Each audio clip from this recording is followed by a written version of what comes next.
Welcome back to Anime Fight Club, everyone. My name is Grim. Today we're checking out Baki Dou Part 1, or Musashi Dou. We're going to check out chapters 138 through 140, and we're continuing the fight between Musashi and the nation of Japan. So they're here to try and arrest him or take him into custody for questioning, concerning that invisible slash he hit the reporter with, which knocked him unconscious. So chapter 138 is entitled Slashing Down a Nation.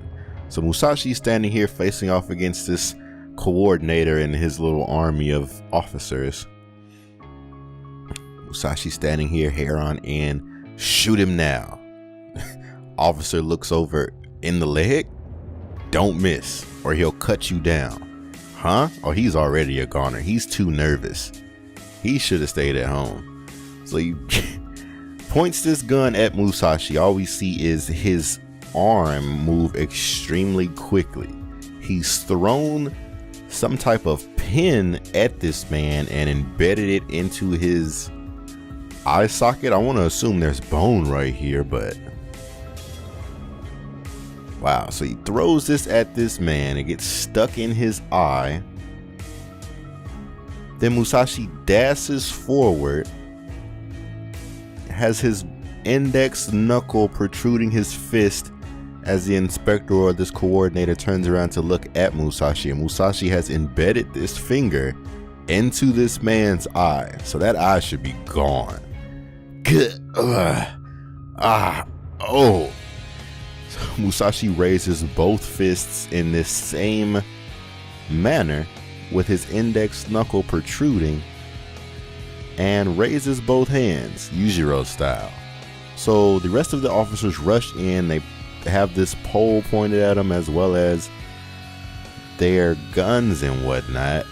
A couple of them are trying to tackle him. Goodness, Musashi raises his hands and does some type of spinning technique. Gets all of them in their throat. Each one of them. Goodness. I wonder if he was able to slash their throat with this. Either way, he wasn't playing when he said he was down to fight this entire army. I guess or the entire nation of officers. He did fight that army in Sekigahara. So this is probably nothing to him because they're nowhere near as well trained as those army men were. So he hits all of them in the neck or in the throat with those index finger strikes, and they all appear to have lost consciousness or something's happened to him. The inspector's covering his eye. He puts some type of handkerchief up to it to stop the bleeding. He asks, "Have I lost my eye?" Tries to look behind him to see what's happening. He looks behind him and all of his officers are on the ground. Musashi incapacitated all of them with one swing, one attack each. Goodness, looks as though the coordinator and 3 officers are left. All 6 men who were taken down said the same thing. This is Heibi Otsuka. Okay, so he's made it to an interview, so apparently he's still alive. That's good, I guess. Crime Squad 1 Lieutenant. That their heads were cut off.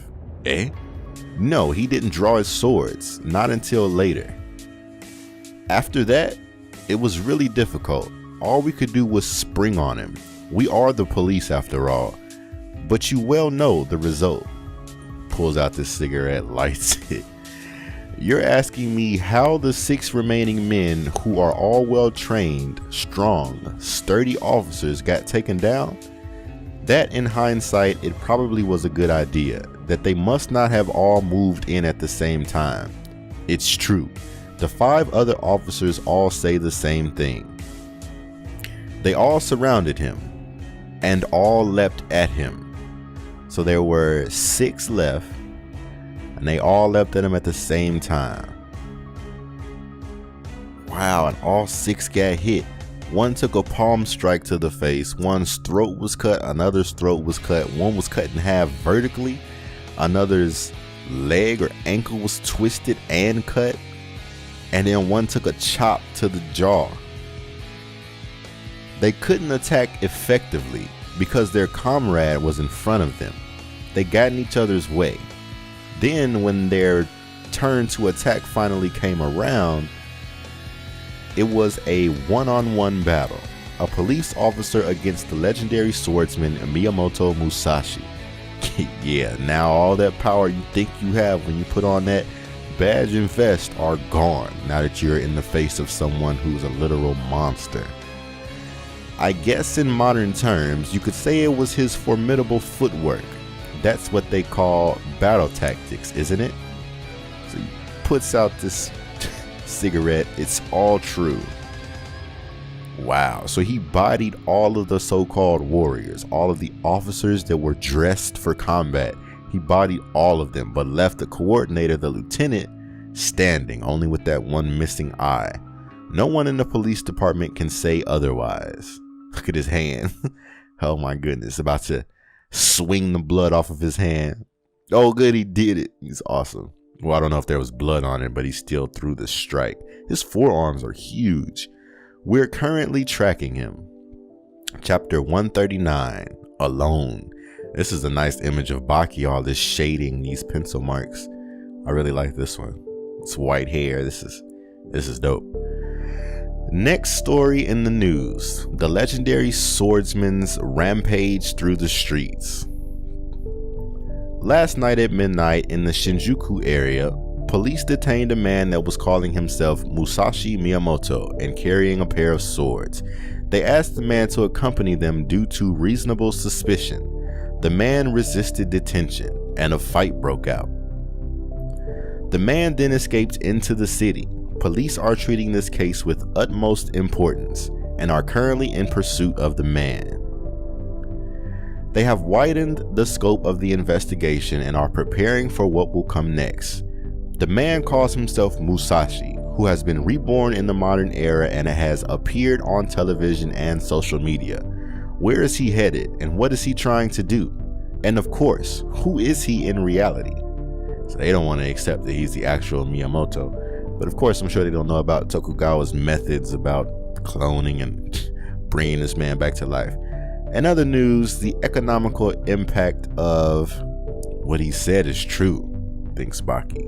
We're all treasures of this world, born and connected to everyone in this era. What Mr. Matobe said is true. He's right. To be born and live in this era is to be connected to someone. That product of rogue science. When he said it, I realized it for the first time. It was obvious. Musashi is completely alone. It's like I couldn't see it. Baki balls his fists up. Look at these veins, all these scars on his hand, these bruises. Those eyes, aloof eyes that keep you in awe. Getting caught up in that inorganic gaze that keeps people from getting too close. Being blinded by that unrelenting sense of Bushido, his warrior's path. Focusing only on that otherworldly fighting ability. Focusing only on his manly aura. It's like I wasn't trying to see it. That proud isolation. What a mistake to be born in the modern era. To be raised in the modern era. Living in the modern era and still being all alone. Family, relatives, lovers, close friends, moving from that to a different place where there's no one to support you. Suddenly coming from a state of civil war 400 years in the past to this modern era. Isn't that true isolation? So Musashi's found an underpass, found himself somewhere to sit and has started a fire. I'm surprised he actually set his swords down. He looks over. Wow, they're always under the same underpass. He looks over to see the inspector or the commissioner, whatever he's supposed to be, coordinator, walking up toward him. And Musashi is not on edge at all. He's just looking at him. You again. Right now, there are 100 armed officers. We have you surrounded. 100 men all equipped with the latest combat gear. Even if you are the Miyamoto Musashi of legend, there's no way you can win. You were a renowned strategist, right? At this moment, it would be wise to surrender. Come along quietly. Wow, so they've completely stormed the bridge, multiple vehicles, multiple squadrons. picks up his swords. I already told you. Do as you must and take me. Chapter 140. His drawn sword. The coordinator says again, come along quietly. You are history's greatest swordsman, Miyamoto Musashi. We're not taking you lightly. I know how strong you are, but consider this a fair warning. Surrender. Then Buddy puts his back to Musashi and goes to walk away and says, now come along. And something happens. Oh, he pulls his gun. Alright, this should be enough. Oh, he wanted to get far enough away from him so Musashi couldn't cut him.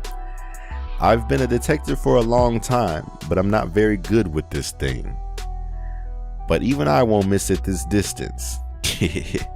Put your swords on the ground. I never asked you your name. We get another image of the bridge. I think they keep showing us this because, yeah, you brought all these people, but they are not right in front of Musashi at this time, so they are completely useless. Tatsufumi Iwama, major of the Metropolitan Police Riot Squad. The suspect calls himself Miyamoto Musashi. He's addressing his members, his riot squad members. Maintain a distance of around 100 feet from the suspect. I'll quietly give the order to close in, so keep your ears open. Lieutenant Otsuka is currently in contact with the suspect. Will move on his signal. Oh, then something catches his attention. He snaps his neck around. Move out. Orders the squadron to follow him. And they start to march. Uh-oh. Now, the commissioner, the lieutenant, was just pointing a gun at Musashi, and now here comes Musashi walking up these stairs. Oh my goodness, that surprises him. He didn't expect to see Musashi just come walking up the stairs like that. Musashi turned, busts a left, and is now walking on the bridge, walking toward this army. Throws some kind of motion. Oh, he threw something.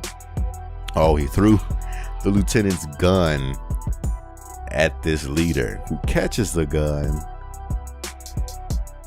The gun is cut in half. Oh my goodness, in a beautiful cut. It looks like a display, something meant to be cut in half to show you the inner workings of this gun, but no, Musashi did that himself.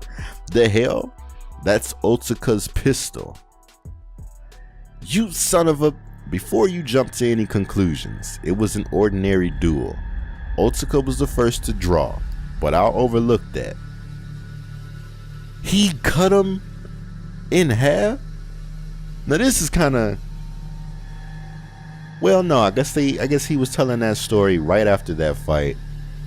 Yeah, because he told us how the other 6 policemen were defeated. And then he must have came walking for round 2. I was under the impression that all of this had happened, and he was telling us the story. Well, no, he must have jumped back to the present time, and he's dead now. Yeah, first of all, there are fingers, like he must have threw more than one slash, right? Because all of his fingers are gone, and he's cut completely in half.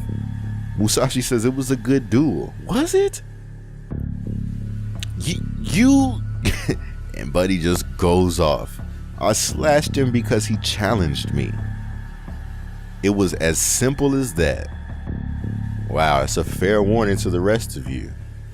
Now then, I have no intention of surrendering, nor going anywhere with you.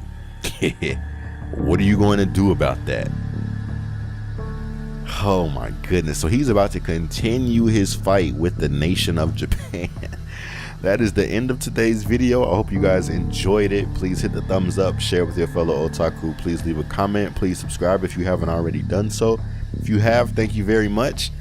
Please check the links in the description for the playlists for Baki as well as Kengan Ashura. Kengan Ashura is amazing. I highly suggest you guys check it out. I hope you guys will hit the bell notification so you don't miss any future uploads. I hope you guys will subscribe to my gaming channel, Grim Games. The link should be in the description. Hope to see you guys over there relatively soon. Thanks for joining me. Hope to see you next video. And as always, otaku for life.